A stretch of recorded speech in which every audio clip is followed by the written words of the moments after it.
Nos metemos en el segmento agropecuario de Mercado por Expertos y vamos a tocar un tema que nos interesa seguirlo mucho técnicamente, porque hablamos siempre de las grandes cosechas, de lo que genera el sector agropecuario, el sector agrícola al país, también la ganadería, y pocas veces nos metemos en lo que pasa abajo del suelo, donde se producen, y las oportunidades que tal vez estemos perdiendo. Vamos a hablar básicamente de nutrición de cultivos, fertilizantes, y para eso nos acompaña Fernanda González San Juan. Ella es gerenta de Fertilizar. ¿Cómo estás? ¿Qué tal? ¿Cómo estás? Bien. ¿Bien?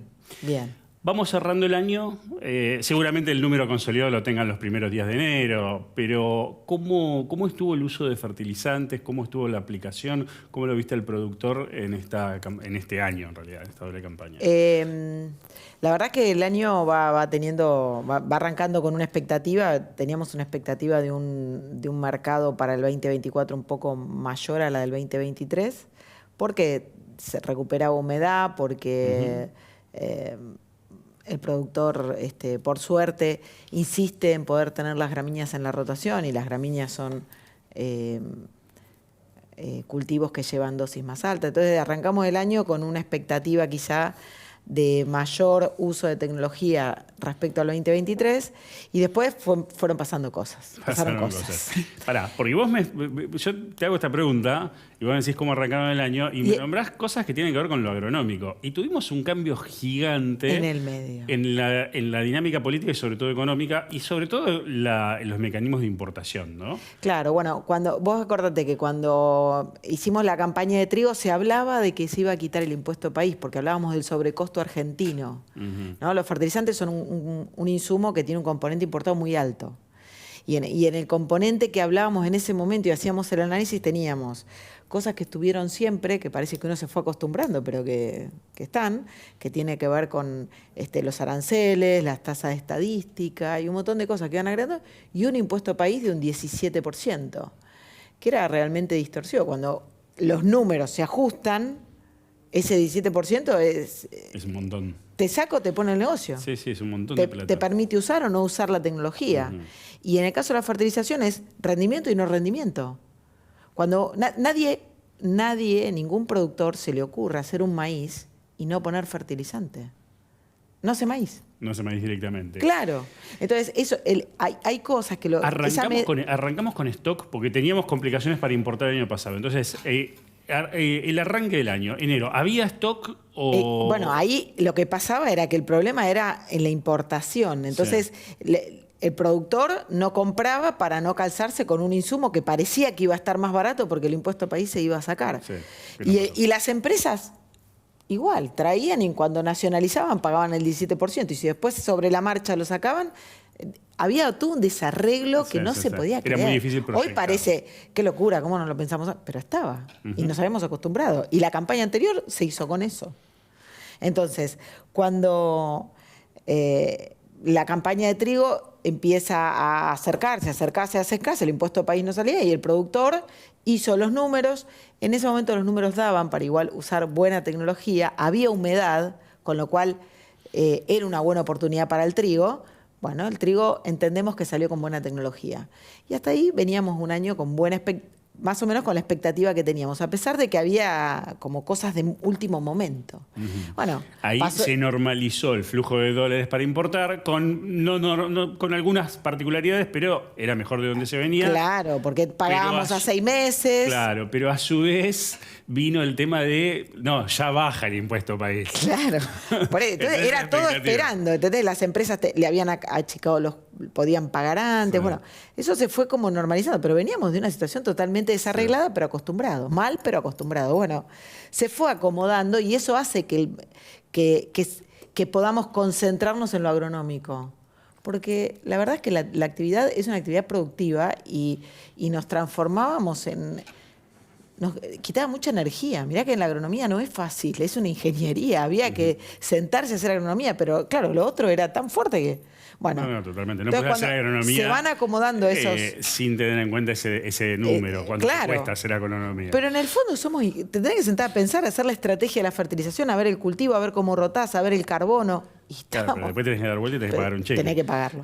Bueno, pasó, se fue normalizando. Para cuando se aproximaba la gruesa, que era el maíz y la soja, los precios de los granos venían muy ajustados. Entonces, necesariamente el fertilizante se tiene que ajustar. Bueno, ¿cuál es la opción? No hacemos maíz. Y volvemos al 2014. Es una historia que no queremos volver a tener. Bueno. Soja, soja, soja y soja. Tuviste el condimento de chicharrita este año también, que te generó un impacto en la superficie. Ahí tenés un desafío agronómico que no nos podía perder. Menos mal que hay gente que se queda trabajando en agronomía muy seriamente y entre la cosecha del maíz del 2023 y la siembra de han generado una cantidad de información para controlar esa plaga que es para sacarse el sombrero. Sí. Y si bien todavía no está cerrada la campaña, parece que el impacto va a ser menor de lo que se esperaba. Pero tenemos la herramienta, esta medida, hay muestreos. Genial. Entonces, para concluir... Y ahí, en septiembre se saca la primera parte del impuesto país y se acomoda un poco. Los precios, obviamente, después hay una relación de precios entre el producto y entre el grano y el insumo que hay que siempre analizar. Y hoy te digo que, si bien uno piensa los granos bajaron, los fertilizantes están ahí, las relaciones de precios para el maíz y respecto del nitrogenado, que es el fertilizante que se usa, digamos, que no se puede patear para adelante, digamos, hay que poner nitrógeno para tener maíz. Sí. Fósforo también, todos hay que poner, pero si el campo está bien manejado, probablemente algo de fósforo puedo tener. Te puedes hacer el distraído un año. Si lo venías manejando bien, que no es la mayor parte de los casos, pero ponele. Bueno, ahí hay una relación de precios con el nitrógeno que está mucho mejor que el año pasado. Entonces, la verdad es que si resolvemos lo de la chicharrita, y si lo de la chicharrita, tal como parece, no es tan grave, podemos hacer un buen maíz. Podemos plantear un buen maíz. E incluso un maíz tardío, porque había mucha expectativa para transformar maíz. Las hectáreas de maíz bajaban, pero la proporción aumentaba mucho el de primera. Claro. Que es un maíz que rinde más. Está más horas, más días en el campo juntando kilos. Entonces rinde más el maíz de primera, pero no venía la lluvia. Y apareció. Bueno, se atrasó un poco, por ahí hay más maíz de segunda del que pensábamos al principio, pero se puede usar un maíz de segunda con buena tecnología. Entonces vos me decís que este año va a cerrar más o menos como el año pasado, ¿y de qué volumen estamos hablando? Y podemos estar hablando de... El año pasado fueron 4.800.000 toneladas casi, y podemos estar cerrando un año similar. Que todavía nos falta para llegar al año de buen uso de mejor uso de tecnología que hemos tenido. ¿Qué significa esos 4 millones y pico? ¿En qué nivel estamos del nivel óptimo? Estamos al 50% de lo que podíamos estar. Y es la brecha, porque cómo se mide, además de medirse en kilos de fertilizante que no se aplicaron, se mide en kilos de grano que no coseché. Claro. La brecha que tengo de nutrientes, que es lo que cosecho versus lo que podría cosechar, se explica porque tengo una brecha de nutrientes, que es lo que tendría que aplicar versus lo que aplico. Entonces, ¿por qué uno dice, bueno, llegamos a un valor similar al del año pasado, pero nos falta? Podemos hacer un buen maíz, pero la verdad es que juntamos kilos. Me acabas de disparar algo que yo no lo había pensado, que vos estoy seguro que lo tenés bien estudiado, ¿no? En esto de la brecha del maíz que no cosechás. Y muchas veces se habla de un montón de prácticas agronómicas del sector agropecuario, el agrícola en general, por el impacto ambiental, ¿no? Y vos me decís, si yo le pongo más fertilizantes, voy a cosechar más grano. Y alguno te puede decir, pero estás poniendo más fertilizantes, más insumo, más químico. Más insumo en el campo, pero por otro lado vos le podés responder, sí, pero la misma máquina que está gastando este biocombustible se está llevando más producción, o sea que bajo la huella ambiental de esa cosecha por productividad. A ver, ¿Se estudian esas cosas? Sí, se estudia. Se estudia cada gramo que vos ponés de nutriente, vos digamos, lo primero que hacemos es saber cuánto nutriente necesito para ese maíz que quiero cosechar.